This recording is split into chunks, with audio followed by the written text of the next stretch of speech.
mwumva ni radiyo ijwi ry'Amerika iravugira Washington DC mu Kinyarwanda no mu Kirundi.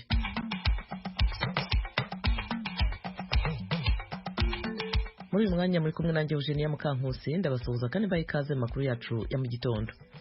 Abagore bakora ubucuruzi bwambukiranya imipaka baciye ku mupaka wa Gatumba uhuza Uburundi na Kongo bavuga ko batoroherezwa kwambutsa ibyo baba bashoyemo amafaranga. Izi ntambamyi zose zigira twebwe badanaje bato abadanaje banini bazakoze bashikira iyo kumiba barriere imwe tukajabuka carimwe kugenda. Abo ni bamwe muri abo bagore bakora ubucuruzi bwambukiranya Uburundi na Kongo. Muri Kongo abantu batari bake ejo barakomeretse ubwo polisi yageragezaga kuburizamo imyigaragambyo yatumijwe n'abanyepolitiki batavuga rumwe na leta yo kwamagana ibyavuye mu matora. Ingabo za Israel kuri wa gatatu zagabye ibindi bitero by'indege z'intambara mu ntara ya Gaza. Uburusiya nabwo bwagabye ibitero muri Ukraine bukoresheje utudege 46 tutagira abadereva. Izi nkuru hamwe n'izindi twabateguriye ku buryo burambuye ni mu kanya mugume hasi. Turahera ku makuru avugwa hirya no hino ku isi. Ingabo za Israel kuri wa gatatu zishe abantu 6 mu gitero zagabye mu ntara ya Cisjordania. Ibiro ntaramakuru by'ubuyobozi bw'abanyepalestina Wafa nibyo byatangaje iyo nkuru mugezwaho na Fidel Niyongabo. Iryo torokanizo ry'amakuru ryatangaje ko indege y'ingwano ya Israel yarashe amabombe mu ikambi y'impunzi yitwa Nur Shams hafi y'igisagara ca Tulkarem. Igisirikare ca Israel cyatangaje ko cakoze igikorwa cyo kugwanya iterabwoba mu ikambi ya Nur Shams kandi ko inteko zacu zatewe n'umugwi w'abantu bari muri iyo kambi bakoresheje amabombe. Indeko za Israel zavuze ko indege y'ingwano yazo yateye umugwi w'abo bantu. Zongeye ziramenyesha ko zahagaritse abantu 14 mu gikorwa zakoreye mu ikambi ya Nur Shams no mu gisagara ca Hebron. Uruhagarara n'ubwicanyi vyari yongeye mu ntara ya Cisjordania kuva Israel itangwa ibitero vyayo mu ntara ya Gaza. Ubushikiranganji bujejwe amagara y'abantu uyobowe n'umugwi Hamas bwatangaje ko abantu barenga 300 bishwe n'inteko za Israel mu ntara ya Cisjordania hamwe n'abanya-Israel bagereye muri iyo ntara. Tukiri mu burasirazuba bwo hagati, ingabo za Israel kuri wa gatatu zagabye ibindi bitero by'indege z'intambara mu ntara ya Gaza. Hari hashize umunsi umwe abategetsi ba Israel batangaje ko bagiye kwagura urugamba rwabo rwo kurwanya umutwe wa Hamas. Ibintu byateye impungenge zikomeye umuryango w'abibumbye ONU kubijyanye n'umutekano w'abasivile. Fidel Niyongabo arakomeza inkuru. Ingwano yabaye kuri uyu wa gatatu mu buraruko bw'intara ya Gaza ku ruhande rwa Israel yarimwo ibitero vy'inteko zigwanira ku butaka n'ibitero vy'indege z'ingwano. Inyuma y'uko inteko za Israel zinjiye mu bumanuko bw'intara ya Gaza mu gice ca Khan Yunis muri iyi ndwi, abategetsi b'ico gihugu batangaje ko ziriko zija mu bice vyo hagati birimwo n'amakambi y'impunzi atari make. Ababa mu bice vyo hagati mu ntara ya Gaza batangaje ko Israel yakoze ibitero vy'indege z'ingwano hamwe na vya muzinga mu makambi y'impunzi yo mu bice vya Nuseirat, Magazi na Bureij hagati mu ntara ya Gaza. Ingingo y'igihugu ca Israel yo gukomeza ibikorwa vya gisirikare mu bice vyo hagati mu ntara ya Gaza yatumye ishirahamwe mpuzamakungu ONU ku munsi wa kabiri ryerekana impungenge zikomeye ku bitero vy'ico gihugu vyahitanye abanyapalestina 100 mu kiringo c'imisi 2 muri iyi ndwi. Umuvugizi w'ibiro vy'ishirahamwe ONU bijejwe agateka ka muntu Sef Mugango ku munsi wa kabiri yatangaje ko batewe impungenge zikomeye n'ibitero vy'amabombe inteko za Israel zibandanya gukora mu bice biri hagati mu ntara ya Gaza. Yavuze ko ivyo bitero vyahitanye abanyapalestina barenga 100 kuva ku munsi w'imbere ya Noel. Sef Mugango yavuze ko inteko za Israel zitegezwa gufata ingingo zose zishoboka kugira zikingira abasivili. Uburusiya bwagabye ibitero muri Ukraine bukoresheje utudege 46 tutagira abadereva bita drone mu ijoro ry'ejo. Igisirikare cya Ukraine nicyo cyari gitangaje iyo nkuru. Fidel Niyongabo arakomeza. Igisirikare kigwanira mu kirere ca Ukraine cyatangaje ko casambuye drone 32 kuri 46 zakoreshejwe muri ivyo bitero. Izitari nke muri zo zarashoboye guturikira mu bice birimwo ibirindiro by'inteko za Ukraine cyane cyane mu ntara ya Kherson. Umushikiranganji ajejwe intwaro yo hagati muri Ukraine Iho Klimenko yavuze ko ibitero vya muzinga Uburusiya bwakoze ku muhingamo ku munsi wa kabiri vyasambuye ikibanza abantu bafatiramwo amatereni mu ntara ya Kherson. Ni mu gihe bari barindiye itereni bakura muri ico kibanza. Klimenko yavuze ko ivyo bitero vya muzinga vyahitanye umupolisi vyongera bikomeretsa abandi bantu 4. Ivyo bitero vy'Uburusiya vyakurikiye igitero ca misile Ukraine yakoze ku munsi wa kabiri ku bwato bw'ingwano bw'Uburusiya mu ntara ya Crimea. Igisirikare kigwanira mu kirere ca Ukraine catangaje ko cakoresheje misile zirasa kure. Ubushikiranganji bujejwe kwivuna abansi bw'Uburusiya bwamenyesheje ko igitero Ukraine yakoze cononye ubwato bwitwa Novocherkassk mu kibanza bwarimwo citwa Feodosia. Sergei Aksyonov, uramatari w'intara Crimea yashizweho n'Uburusiya, yatangaje mu butumwa kuri Telegram ko igitero Ukraine yakoze cyahitanye umuntu umwe gikomeretsa abandi babiri.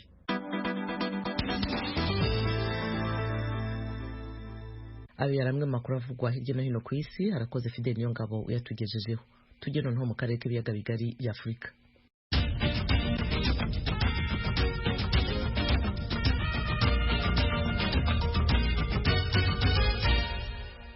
Muri Repubulika ya Demokarasi ya Kongo abantu batari bake barakomeretse ubwo polisi yageragezaga kuburizamo imyigaragambyo yatumijwe n'abanyepolitiki batavuga rumwe na leta yo kwamagana ibyavuye mu matora. Fidel Niyongabo aduha ibindi bisobanuro kuri iyi nkuru. Iyo myerekano yari yiyamirijwe n'abategetsi yari afise intumbero yo kunebagura no guhakana ukuntu amatora yagenze. Abanyapolitiki batavuga rumwe na leta biyamamarije amatora y'umukuru w'igihugu yabaye hagati y'itariki 20 n'itariki 21 y'uku kwezi kwa 12 n'abaserukira amashirahamwe haranira inyungu z'abanyagihugu. Abanyapolitiki batavuga rumwe na leta biyamamarije amatora y'umukuru w'igihugu yabaye hagati y'itariki 20 n'iya 21 y'uku kwezi kwa 12 n'abaserukira amashirahamwe haranira inyungu z'abanyagihugu bari basabye ko haba imyirekano yo kwiyamiriza ivyo bavuga ko ari amatora y'ikinamico yabaye, basaba ko afutwa. Mushikiranganje w'intwara yo hagati Pierre Kazadi ku munsi wa kabiri yari yatangaje ko iyo myirekano itazorekurirwa kuba. Tangaje ko intumbero yayo kwari kugeramira amatora yeruka kuba ko kubera izo mvo leta idashobora kureka ngo abe. Abatavuga rumwe na leta bari biyemeje kugira imyiyerekano, bari basavye ababashigikiye guhurira mu micungararo y'ibiro vy'umukuru w'igihugu, icicaro c'inama nshingamateka no hafi y'ikibuga citiriwe Intwari. Bari bategekanije ko abari mu myiyerekano bari gutera baja ku cicaro c'urwego rw'igihugu rujejwe gutunganya amatora seni. Yamara abapolisi bajejwe kugwanya imigumuko barabujije amakoraniro ayariyo yose kuba. Barakoresheje imyuka ibabaza mu maso kubashigikiye umunyapolitiki atavuga rumwe na leta Martin Fayulu bari bahuriye imbere y'icicaro c'umugambwe wiwe, mu gihe urundi rwaruka rwari mu myerekano rwariko ruturira amapine y'imodoka kwibarabara rija ku nyubakwa y'ibiro vy'umukuru w'igihugu. Abanyekongo bagera ku miliyoni 44 biyandikishije gutora bari bahamagariwe gutora umukuru w'igihugu, abashinga amateka bo ku rwego rw'igihugu n'intara hamwe n'abahanuzi bo mu makomine ku itariki 20 y'uku kwezi kwa 12. Bivuye ku bibazo bitari bike vy'ibikoresho vy'amatora, amatora yarongerejwe umunsi umwe, akaba yarabandanije gushika kuri Noel mu bice bimwe bimwe biri kure cyane mu gihugu. Ibiharuro vya mbere vyavuye mu matora y'umukuru w'igihugu vyerekana ko President Felix Tshisekedi ari imbere biboneka n'ibice 79% vy'amajwi. Tshisekedi ari ku butegetsi kuva mu mwaka wa 2019 ariko arondera ikiringo kigira kabiri c'imyaka 5. Hisunzwe ibiharuro bihari gushika ubu ku majwi agera ku miliyoni 6 amaze guharurwa. Moise Katumbi yahoze ari buramatari w'intari tunzu ubutare ya Katanga ari mu kibanza ca kabiri n'ibice 14% vy'amajwi, akurikirwa na Martin Fayulu yatsinzwe mu matora yo mu mwaka wa 2018 n'ibice 4% vy'amajwi. Abandi banyapolitike biyamamaje bagera kuri 200 ntibashikanye igice kimwe kw'ijana c'amajwi. Muri bo harimwo Dr Denis Mukwege yatsindiye agashimwe k'amahoro kitiriwe Nobel mu mwaka wa 2018. Yoba yarangije mu kibanza c'11 n'ubusa n'ibice 12% vy'amajwi. Kuva ku itariki 20 y'ukwezi kwa 12 abatavuga rumwe na leta bari batangaje ko amatora yaranzwe n'akajagari gakomeye. Bariyamirije ibitagenze neza mu matora. Musenyeri mukuru w'Kinshasa yavuze ko aya matora yarakajagari gakomeye cyane kari kateguwe. Yarasavye abanyagihugu kwifata. Hari impungenge zikomeye cyane ko hashobora kubicuka kibi gikomeye igihe watsinze amatora y'umukuru w'igihugu aheruka kuba azotangazwa mu gihugu caranzwe n'uruhagarara rwa politike n'ubwicanyi. Umushikiranganje w'intwaro yo hagati Pierre Kazadi yatangaje ko leta yafashe ingingo zose zikenewe kugira amahoro n'umutekano bibandanye gusasagara mu gihugu. Umuvugizi wa leta Patrick Muyaya yahumurije abanyagihugu ko atakajagari kazohaba. Yavuze ko abatavuga rumwe na leta botegerezwa kurindira iherahezwa ry'ibyavuye mu matora by'agateganyo kugira bashobore kuvyitwarira muri sentare ijejwe kubahiriza ibwirizwa nshingiro nk'uko bitegekanywa n'amategeko. Turacyari muri Kongo. Imvura nyinshi yibasiye umujyi wa Bukavu uri mu burasirazuba bwa Kongo yishe abantu 20 ikomeretsa abandi 5 ndetse yangiza ibintu byinshi birimo amazu n'amamodoka. ni inkuru y'umunyamakuru Vedaste Ngabo uri Uvira. Amakuru dukura mu masoko yacu yizewe yo mu mujyi wa Bukavu aruzuzanya ku ngaruka z'imvura y'imyuzuri yateje bimwe mu bice byibasiwe n'imvura yangirije ibintu byinshi ndetse yica abantu benshi birimo quartier Nyamugo, Nyakaliba, Nkafu, Ntenderi ndetse na Chikonyi. Aho ni mu burengerazuba bw'umujyi wa Bukavu muri quartier Nyamugo muri Avenue Industrielle amazi y'imvura yarengeye zimwe mu modokari, ahandi naho yasenya amazu, mu gihe ahandi naho hari imiryango yarengewe n'ibyondo.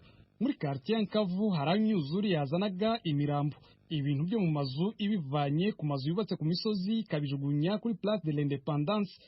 Aha ni ahantu hakunzwe gukorerwa amanama ndetse n'iminsi mikuru. Iranze Bienvenue ni umuturage utuye mu mujyi wa Bukavu muri komine ya Kadutu yibasiwe n'iyi mvura. Ahangaha i Bukavu habaye imvura nyinshi yangiriza ibintu byinshi, amazu arabomoka, abantu bagwa mu mazu. Ubu nyine amakuru mfite nuko muri komine Dibanda hantu yitwa Mukukwe hariho famiye ya inzu yaguyeho, haguyemo abantu batatu. Ahandi ni muri komine ya Kadutu ahantu bita Nyaruzinya haguye mu nzu umupapa n'umumama, uwo mugore yaranakuriwe nawe abo ngabo bitavye Imana. Kulondwa Mushagarusa wo muri quartier Nkavu yemeza yuko hari umuryango w'abaturanyi be bishwe n'imyuzure. Imvura ejo yahiriwe hari kanijoro ndakubu nyine cyari kwego, ariko noneho inyine abumfurege umwe ngo bagwita ngo kawa awuze amazi yose nyine ukawuzura nyine amazi kanyine inzu yari igiye nk'inyine ibana niyo mufurege, noneho mufurege nyine ukawuzura umare kuwuzura ukajyana inzu ikagenda hamwe na famiye yose nyine iri hano nijoro bakabijana byose. Ku bwa Hippocrate Murume, umuyobozi wa Societe Civile muri komine ya Kadutu, avugana n'ijwi rya Amerika ku mugoroba wo kuri uyu wa gatatu, yasobanuye yuko abantu bamaze kumenyekana ko bishwe n'imvura kuri ubu barenga 20. Uyu muyobozi avuga yuko muri Nyamugo hapfuye abantu 11, muri quartier Nyakaliba 5 ndetse no muri quartier Nkavu hapfuye abantu 2. Watu wengi wamefariki na hiyo kushuka udongo. Abantu benshi bishwe n'inkangu 20 nabo muri komine yacu ya Kadutu, bagira n'umwe muri banda ni 3, ababuze ni 6, abandi nabo dukomeje gushakisha. Muri ibi bihe by'imvura umujyi wa Bukavu ukunze kwibasirwa n'inkangu bitewe nuko hari abantu bubaka ahadakwiriye, abandi nabo bakajugunya imyanda irimo amacupa n'amasashe mu ibarabara, bityo bigatuma amazi aburaho anyura bitewe nuko nta mifurege. Gasore Felix ni umuturage utuye muri Bukavu. Gusenya amazu Bukavu imyubakire yaho ijambo rya mbere, Bukavu yubatse mu dusozi twinshi duhanamye, ugasanga imvura iguye ugasanga n'ubutaka bwaho ntibufashe cyane bugatuma gusenyuka abantu bagapfa. Abandi abantu benshi bavuye mu biturage baza babwire kubera umutekano muko basanga aho bagiye bubaka ni ahantu kabisa hataremerewe kubakwa, ariko nyine kubera ko nta kundi baba bavuye iwabo basanga bubaka ahantu hatari hazima. Iyo ni ntabwo igira kabiri se nabo abaturage barenze uyu muhanda kabisa. Abahitanywe n'imyuzuri bajanywe mu buruhukiro bw'ibitaro bikuru bya Bukavu, mu gihe umuhanda nawo wari wafunzwe kubera imyuzuri. Abashinzwe amabarabara bawufunguye. Vedaste Ngabo, ijwi rya Amerika, Uvira. Radio ijwi rya Amerika, ibiganiro byacu birakomeje. Abagore bakora ubucuruzi bwambukiranya imipaka baciye ku mupaka wa Gatumba uhuza Burundi na Repubulika ya Demokarasi ya Kongo bavuga ko bahura n'inzitizi nyinshi zirimo ukutoroherezwa kwambutsa ibyo baba bashoyemo amafaranga, kumara umwanya munini kuri za bariyeri, kutamenya ibicuruzwa byemerewe kwambutswa uwo munsi kandi baba bamaze kubirangura, n'ibindi bibazo bitandukanye birimo impapuro z'inzira. Inkuru irambuye na Thierry Ndayishimiye hari Kigali mu Rwanda. Iyo kumiba bariyeri imwe tukajabuka cyane tugenda. Ikindi kibazo dukunda guhura naco cyo gusohoka cyane cyane dutashe, umva tuba dutashe twarushe. Abo bakenyezi basanzwe baca kuri uwo mupaka, bimwe mu bicuruzwa abo baba bafise bigwiriyemo imihwi hamwe n'ivyamwa bitandukanye, uburobe n'ibindi birimo amazi y'ibarafu baba babanje gukanyisha. Iyo uganiriye nabo bakwakiriza ibibazo bagira muri ubwo rugendo rwo kujabukana gushikana ibidandazwa babivanye mu Burundi babijana mu gihugu kibanye ca Kongo. Bimwe muri ivyo nuko hari igihe barangura bashika ku mabariyeri bakababwira ko ico kidandazwa uwo munsi kitemerewe kujabutswa, amabariyeri menshi bacako bikabatevya gushika iyo baja. Ntibararoswa kandi karita y'urugendo mu buryo buhoraho, hakiyongera ko batagira ahantu babika ibidandazwa byabo ku mipaka. Mutoni Oliva ni umudandaza muto muto. Haba nuko botworohereza twebwe nk'abadandaji bakora urudandaza ruto ruto njabuka mbibi, kuko izi ntambamyi zose zigira twebwe abadandaji bato bato, abadandaji banini banini bazako zidashikira. Ikindi avuga ni kijanye no kutamenya amakuru yo ku mupaka ku bijanye n'ibidandazwa byemerewe kujabutswa umunsi ku wundi. Umva dushaka iradiyo iba iri hajya nko kuri frontiere hejuru, buri muntu wese ategerezwa kumenya ati umupaka ejo uzoba wifashe uku. Nimba jewe n'umunsi nari nashoye nka mandrena nkaca ndengana n'umuyobozi bavuga yuko ejo mandrena zitazorengana, camenya ingene mpindura ibindi. Mugenzi we Yankundiye Fideline nawe akora urudandazwa rw'imiwi n'uburobe ndetse n'inkoko. Asigura ko iyo basanze bitemerewe kwambuka abarinda umupaka babibika bakabishira kuri poste ya polisi canke bakabihereza abantu. Tujabukanye nk'ibintu bijya ku mupaka tugaca tubwirwa yuko ibintu bitemerewe kujabuka uyu munsi, bigasaba yuko babitunyaga, bamaze kubitunyaga bagaca baja kubirunda muri brigade cyangwa bakabihereza abantu bari mu mahema, bitwagwa n'umu-chef de poste wo muri brigade. Yankundiye avuga ko ingaruka zica ziba nyinshi kuko urudandazwa rwabo ruca ruhagarara. Ahasaba inzego zibishinzwe kubasangiza amakuru hakiri kare. Mu runini ya gose nkabyo umukenyezi ndinze nkura nk'ibihumbi 200 muhirangiye kurangura, maze kurangura mvuga ati ko nshoye kugira ndandaze ndonke n'ibihumbi 200 byo gusumira abana, ariko bamaze kubintwara ncangira uruhombo runini ya gose. Barica ko Clarisse nawe mu byo ashorera muri Kongo harimo amazi y'ibarafu. Avuga ko kuja kudandariza muri Kongo bimutunze. Nshobora kwicara nkarundika umugenzi wanjye turi kumwe muri koperative akadandaza, hama naje nkigumira muhira kandi tugakora ibindi bintu byacu neza. Hambavu y'ibyo umukenyezi Clarisse asaba ko hoshigwaho imashini ku mipaka zibafasha kubika ibicuruzwa byabo bitahononekarira. Asaba kandi gukarihiriza ubwenge no gukora amashuri ingendo kugira ngo bamenye uko abandi ku yindi mipaka bakora. Turifuza ko bodukarihiriza ubwenge, uyu mugambi mushasha akomeza. Turifuza ko bodufata mu maboko mu kutugwiriza nk'imashini zo zigama ibidandazwa byacu, boduhuza n'abandi bakorera ku mbibe zitandukanye kugira turabe ku mipaka. Ikindi abo bakenyezi basaba n'udukarita twobafasha kujabuka, tudasaba kongerererwa iminsi twagenewe abadandaza bato bato no kubarosa amategeko. Amabariyeri nayo avuka umunsi ku wundi agakugwaho, serivisi bakazisanga ahantu hamwe ndetse bakanemererwa guca ku mupaka inshuro zirenze imwe, kuko hari igihe ibyo bashoye bihera bakaja gufata ibindi. Berekana ko kugira ushike ku mupaka wa Kongo Burundi hari bariyeri zirenga 4 bahagarara ko berekana ibyangombwa, ibyo bavuga ko bibatesha umwanya munini cyane. Iyo batashe batebye naho ngo hari gihe barara ku kiraro kubera basanze bariyeri bazugaye. Ibyo bigaterwa nuko batangura kudandaza batebye, bigatuma bataha bwije. Kuri ibyo bibazo byose bishikirizwa nabo bakenyezi, umushikiranganje mu byajejwe harimo ubudandaji Marie Chantal Nijimbere aremeza ko ibyo bibazo bihari kandi bizingamitse abakora urwo rudandazwa ndengambibe. Mu mpera z'ukwezi kwa 11 uyu mwaka haratangujwe umugambi wo korohereza abakora urwo rudandazwa, ukaba wanatangurijwe ngaho mu Gatumba intara ya Bujumbura. Marie Chantal Nijimbere yamenyesheje ko uwo mugambi uzoba inyishu kuri ibyo bibazo. Muri uwo mugambi ahanini harimo gushyiraho inyubako nziza zitije bitaba ukuzukuri mu byo mwashikirije byose basoma n'abapasoni mwabaremisha yuko nk'uko mwabiyaje n'abariko barategura uno mugambi bamenyesha yuko uyu mugambi uje kwishura ibibazo bimwe bimwe mwari musanzwe mufite.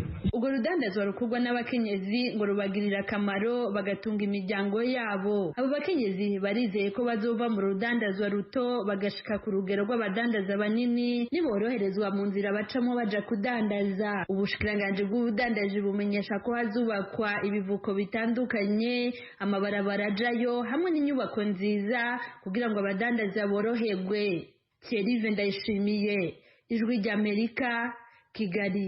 radiyo ijwi ry'Amerika, ibiganiro byacu birakomeje. Tugeze ku kiganiro Amerikana, ku byaranze Amerika mu bihe byahise no mu gihe tugezemo.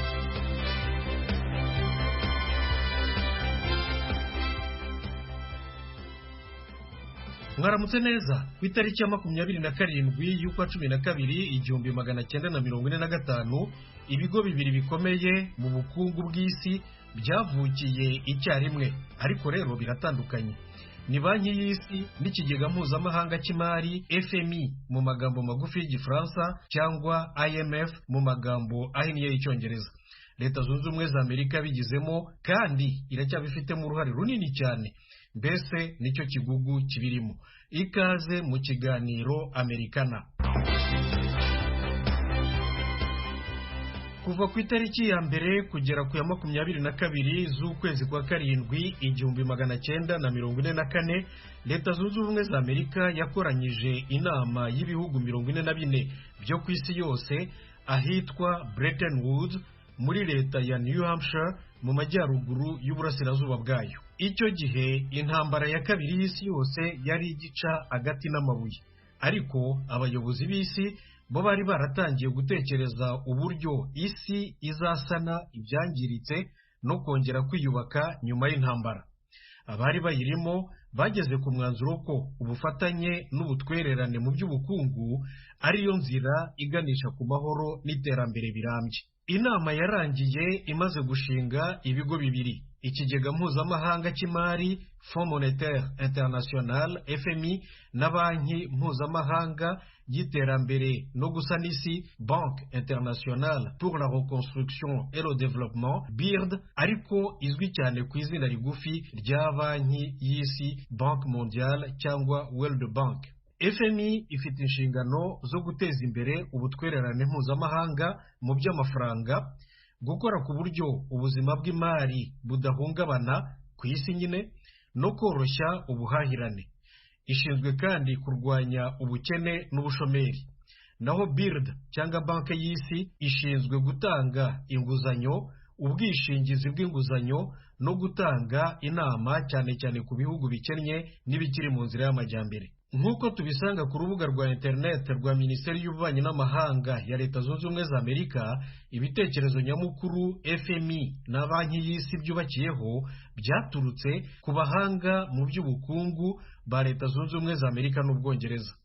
Byahawe umugisha n'ibyemezo by'abakuru b'ibihugu byombi, President Franklin Roosevelt na Minisitiri w'Intebe w'Ubwongereza Winston Churchill mu nama bise Atlantic Conference bagiranye mu kwa munani 1941.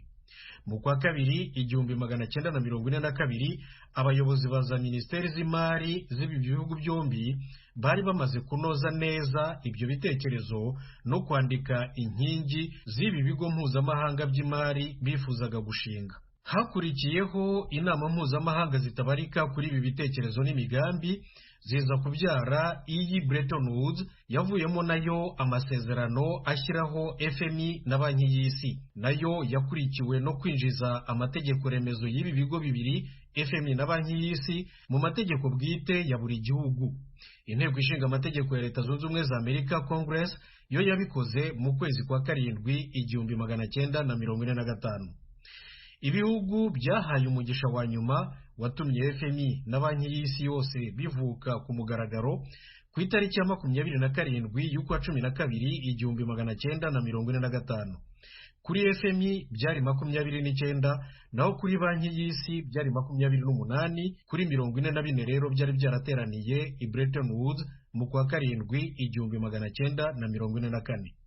Nyuma yaho ibindi bihugu nabyo byari muri iyo nama ya Bretton Woods, kimwe n'ibyagiye bibona ubwigenge bikemerwa no mu muryango w'abibumbye, nabyo byagiye byinjira muri FMI na banki y'isi yose. Muri iki gihe FMI na banki y'isi yose birimo ibihugu 190 buri kimwe. Ijwi rya Amerika nubwo byavukiye i Bretton Woods, n'ubu bikaba bikihitirirwa, babyita rero ibigo bya Bretton Woods. FMI na banki y'isi bifite ibyicaro byabyo bikuru mu murwa mukuru wa Leta Zunze Ubumwe za Amerika, Washington DC.